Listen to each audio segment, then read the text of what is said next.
The Cipher Brief, because national security is everyone's business.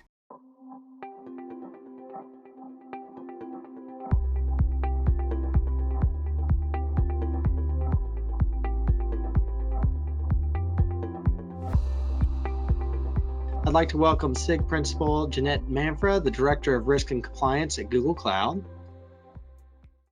and Jim Rosenthal, CEO of BlueVoyant, and their expert moderator, Brad Medairy, Executive Vice President of Booz Allen Hamilton. Let's see if we've got everybody here. Missing one.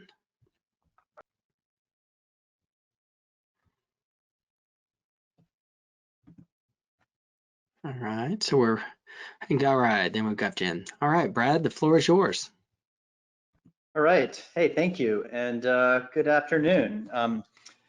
My name is Brad Medairy. I'm an Executive Vice President at Booz Allen, and I'm glad to be joined here by two colleagues. Maybe I'll start off by having my colleagues introduce themselves. Jeanette, do you want to start? Sure, happy to. My name's Jeanette Manfra. I'm the Director for Risk and Compliance for Google Cloud.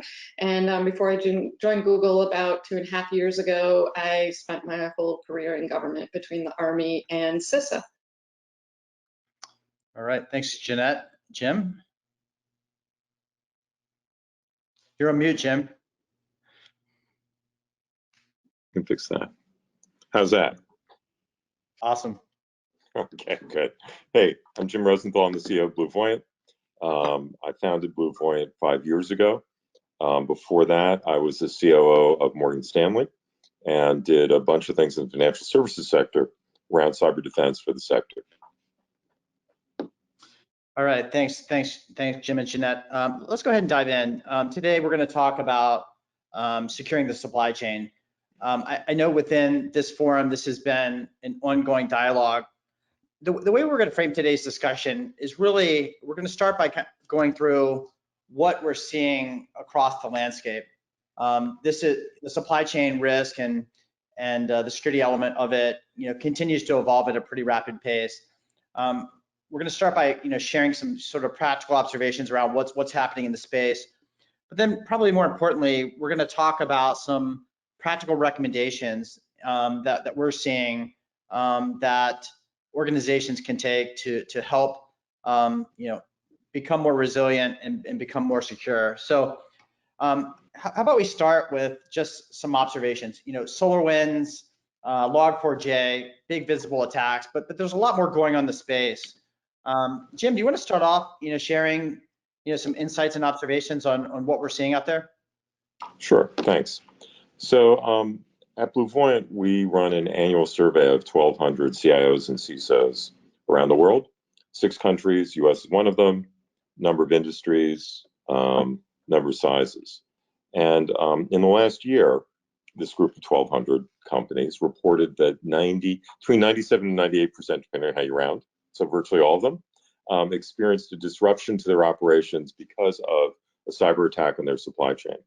And unfortunately, that can result in either an upstream penetration of the company or simply disruption of operations because of loss of the supplier for a period of time or data that's at the supplier.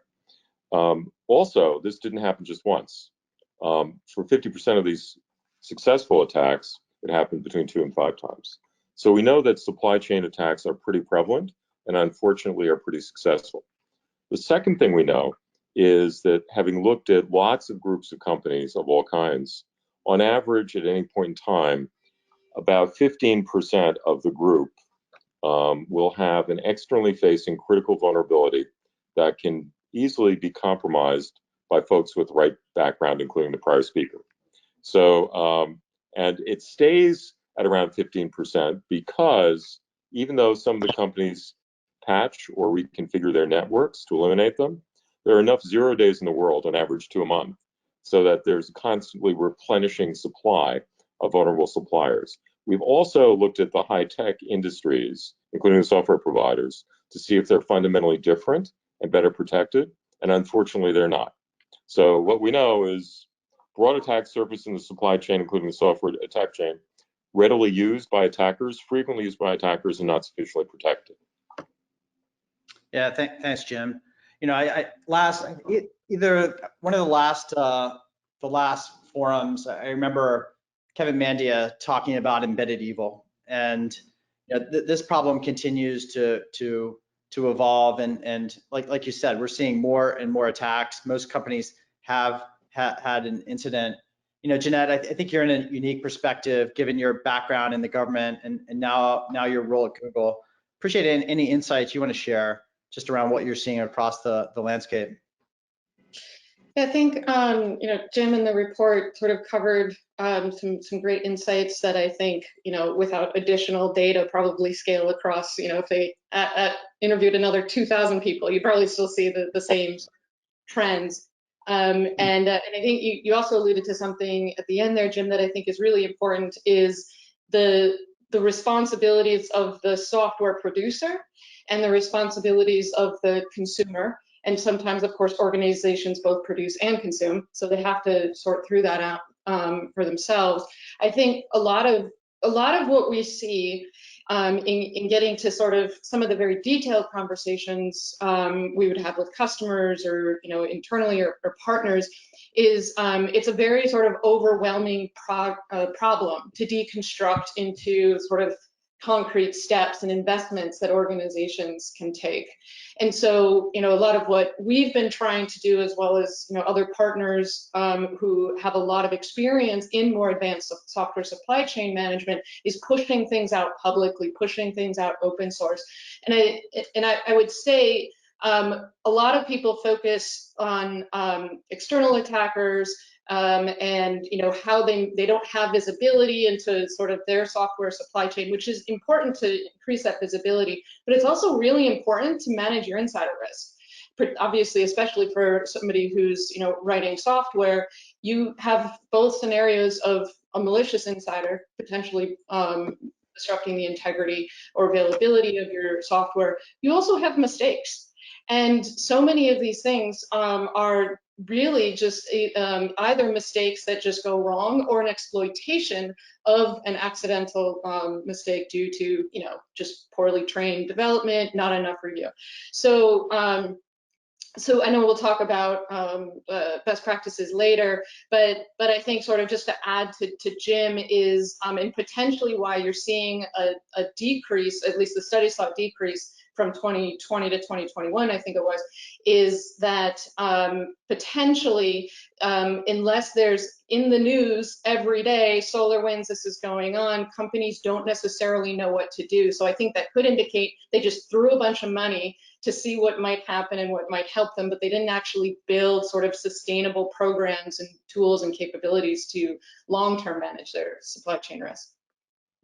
Yeah, Jeanette, I appreciate what you said around mistakes, and I grew up as a software developer. I know I personally never made mistakes. It was always the tester's fault, but that's a real problem. And configuration, other types of errors can result in issues as well.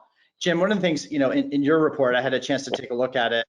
One of the things that I found interesting was just I think your report states that on average, most companies have 500 or more suppliers, and I think about where the evolution that we've been on enterprise cyber defense, and the challenge that many organizations still face today is knowing what's connected to your network. And in the supply chain world, I think it starts with understanding what are the key components of your supply chain, and using that as a foundation to start to manage and assess risk. I think good overview from both of you in terms of what you're seeing out in the space. I think let's transition into operational security. And so, if you apply the parallel around enterprise cyber defense and the evolution and the journey there, early on we started with compliance.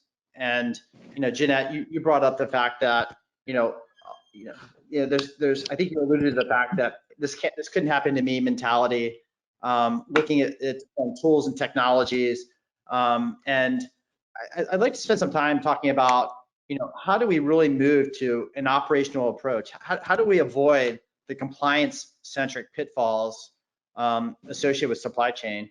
Jeanette, you want to start us off there? Sure. I think So first of all, I don't think the compliance space is particularly mature, and particularly managing what I would call maybe the more software supply chain. So even if people were relying on that, there's not probably sufficient guidance for them to implement it, and probably doesn't have sufficient controls for them to cover the breadth of this. So I think most companies, I think they inherently understand supply chain risk in sort of physical context and partnerships and resale, and all of those sorts of scenarios. And so making sure first that when you're talking about cyber supply chain risk, if you call it that, that we're sort of helping people understand, one, how a lot of the practices that you've already got in place should be applied to these scenarios as well. So that's sort of one thing, is just it's almost like a taxonomy language sort of thing, to make sure, like a lot of cyber risks, that we're not sort of having a separate conversation that folks managing the same risk but in a physical space don't understand. I think that helps get things to the enterprise level. I also think it's important to really understand what you're sort of concerned about, right? If you're, are you concerned about your source integrity of the code? You should be. And so what are the pieces in place as a consumer you will demand from producers of that software to validate the provenance of that code? Now, that's a very sort of generally immature space. So I think the more that we start demanding this and focusing on provenance, again, it doesn't mean you're going to completely get rid of tampering, but at least you know where it came from. And then if you start focusing on, I have sensitive data. Where is my sensitive data? Do I understand which companies hold that sensitive data? Do I have a higher level of security requirements that I'm going to apply to those organizations?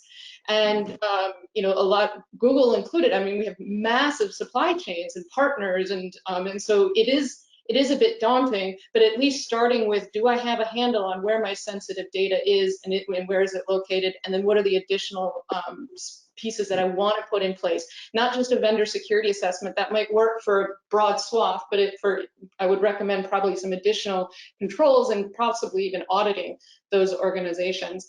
And then I think we also want to think about the sort of the availability of the software, not just the integrity, and because there are attacks that benign or malicious, that is not always about the integrity of the software or the supply chain, but also about the availability. So make sure you're understanding your dependencies, which gets super complicated. I get it, but just don't, start with what you know and understand what are your dependencies in order to deliver your business to, core products, core mission, and again, really focus your efforts on tightening your understanding of the security of those organizations. Before we get it, Jim, let me just pull the thread on one thing that you were talking about in terms of knowing where your data is stored, understanding your dependencies. The attack surface continues to get more complex, right? And with cloud, SaaS, mobile, things, the traditional enterprise boundary is no longer existent. What are some of your thoughts around this new expanded attack surface and really understanding your dependency, where data is stored? How do you do that when it's not in your control? Well, so I think this gets to, we need to have more capabilities for consumers to validate and verify and audit, if they would like, the provenance, the build process. And we at Google had put out something that's now open source project called the Salsa framework, and it's about how you verify artifacts versus and have that done in an automated way, so that there's metadata that a consumer can look at and say, okay, I can actually understand the provenance as an example. And so I think we need to continue to grow this capability, and eventually, ideally, you start having consumers that are just demanding that software producers have this capability, so that they can, at a baseline, they can at least understand provenance, and then getting up to the point of, in their most sensitive cases, where they may want to have full auditability of build processes, things like that. It sort of depends on, of course, the level of sensitivity. You don't want to go all the way to the right for every single thing you do. But in certain cases, you might want to have those really high demands. So we put out this Salsa framework specifically to get more at verifying artifacts and having the ability for consumers to be able to check that based off of what the software provider is producing. Jim, you wanna share some thoughts around operational security of the supply chain? Absolutely. So I think of it as a 4-step process. The first step you mentioned, Brad, which is understanding who's in the supply chain. I'm continually surprised by the fact that we run a business elimination function that helps identify suppliers, and that turns out to be necessary more often than not.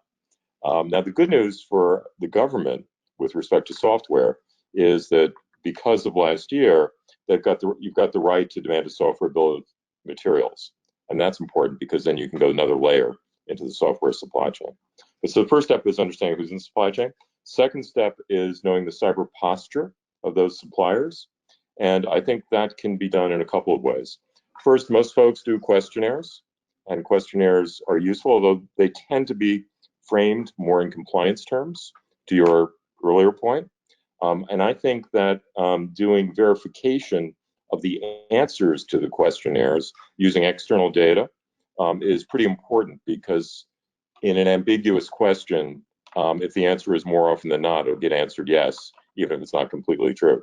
The second thing is, in addition to questionnaires, I think continuous external monitoring is important in order to see if a new zero-day affects them, if they've misconfigured, as you referred to before, or the like. So if they're externally vulnerable, unfortunately, we know groups that are constantly monitoring for such external vulnerabilities.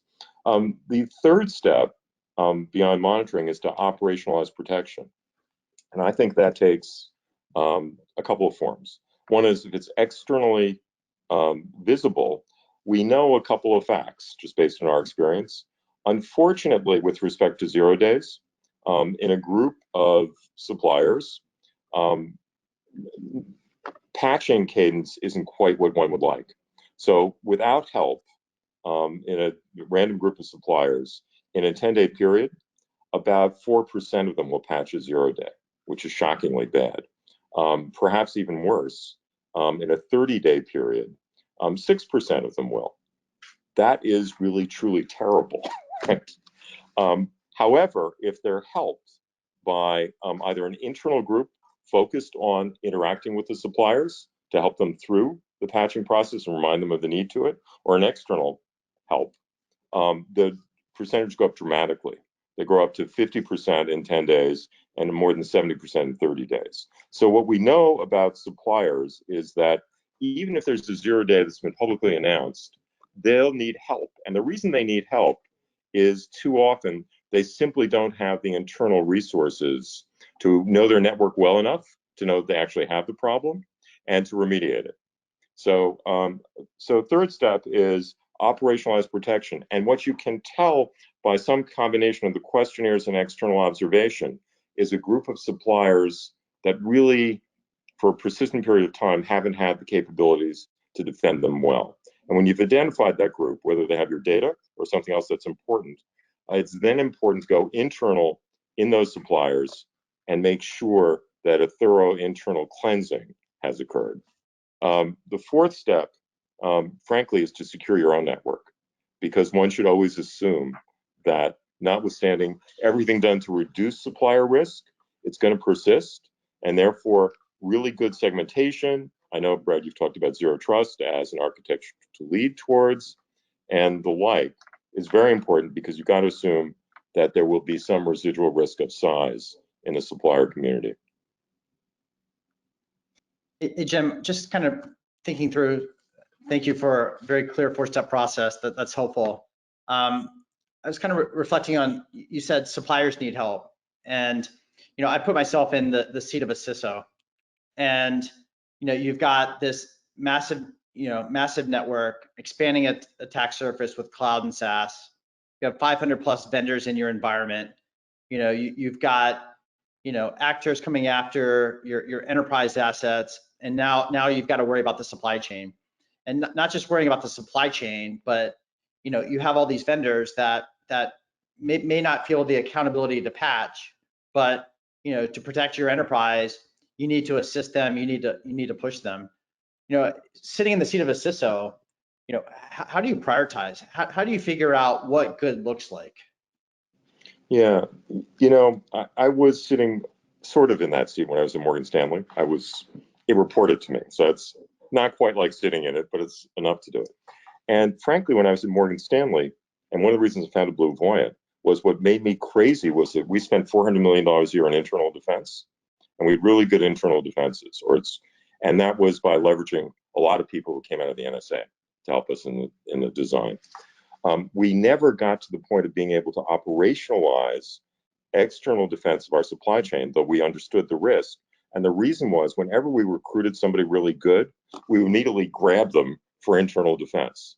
And so even though we wanted to staff an externally facing risk operations center like we staffed our own SOC with that kind of expertise, realistically, we never fully got there. So I think that if one can do that, one should, and I know a couple of companies that do, but also you can leverage external resources.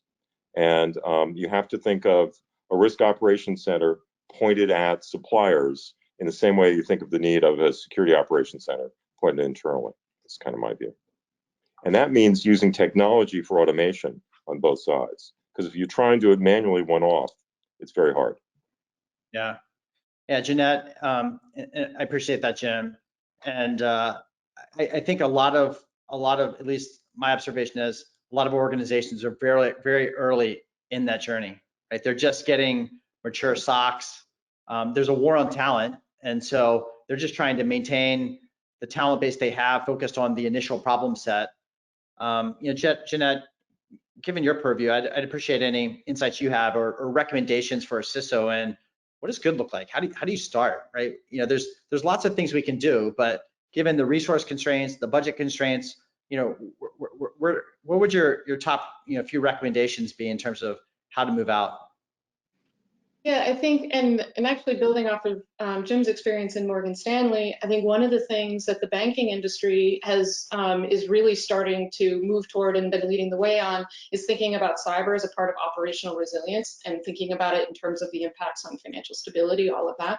And so I think as I don't know that I could add too much details of what Jim sort of laid out, but as a CISO, thinking about your supply chain risk as it's an incredibly important component of how you manage operational resilience and risk, and then prioritizing the work that you do according to how you think about your operational resilience. Now, I know a lot of companies don't necessarily have strong capabilities there either, but at least, generally companies understand what I need to do to make my bottom line, what I need to deliver. And so starting at least with where's that sensitive data and where are those vendors that could threaten that delivery, and locking those down, I think is where every CISO should start as a baseline. Yeah, that's helpful, Jeanette. Thank you. Let's see, Matt, I think we have maybe 2 minutes left. Maybe we just give, Jeanette and Jim, I'd like to just maybe kind of close out, in the previous session, they were talking about both Jen Easterly and Chris Inglis and their roles in the government. And, they've been talking public-private partnership, shields up. This supply chain risk, is really does take the collective approach. And it's really a shared responsibility model, right? And everyone's accountable, which increases complexity. I'd appreciate any maybe closing remarks or thoughts that you had just in terms of, the public-private partnership between government and industry and how to collectively sort of tackle this problem. Jeanette, do you want to start on this one? Sure. So when I was in government, I was calling it collective defense, which got me in trouble with NATO experts. But so I like shared responsibility better, although I want to make one tweak. So at Google, what we've started doing is both internally and externally is talking about shared fate instead of shared responsibility. Because the shared responsibility phrase comes from this sort of like transactional relationship that customers and providers have with each other, as if there's sort of this clear delineation of responsibility. And I would just say in my 30-second time is we need to adopt more of that model of we are going to sink or swim together, and supply chain is an incredibly significant national risk in addition to the organizational risk, and we've got to figure out how to sort through these roles and responsibilities to make sure our shared fate is positive. I like the term shared fate. That's a good way to think about it in terms of kind of the collective responsibility, and you need to trust each other. Jim, you wanna close this out? Yeah, sure. Look, I think that the government, as it's beginning to do, needs to point the way in terms of standard setting and expectations. And then I think that the surface that we're dealing with in the private sector is so broad that private sector organizations with private sector capabilities have got to be partnered to actually go solve the problems. So, Brad, I compliment Booz Allen. I know that you guys provide lots of resources that can be leveraged. I think that there are private sector companies that focus on supply chain and supply chain risk that can help. And I think that the government is leading the way in pointing to what needs to be done. But now in a complex economy, we just have to make sure it's done more comprehensively. It was easier in a regulated industry like financial services. In financial services, the regulators can actually impose the requirement, as they have done. What's a little bit more complicated is to get to the same level of urgency and responsiveness in the other sectors. Jim, thank you. Jeanette, thank you very much. And great discussion. Matt and Suzanne, thank you both for the opportunity. And hopefully folks enjoyed it. I learned a lot. And thanks for your time. Likewise.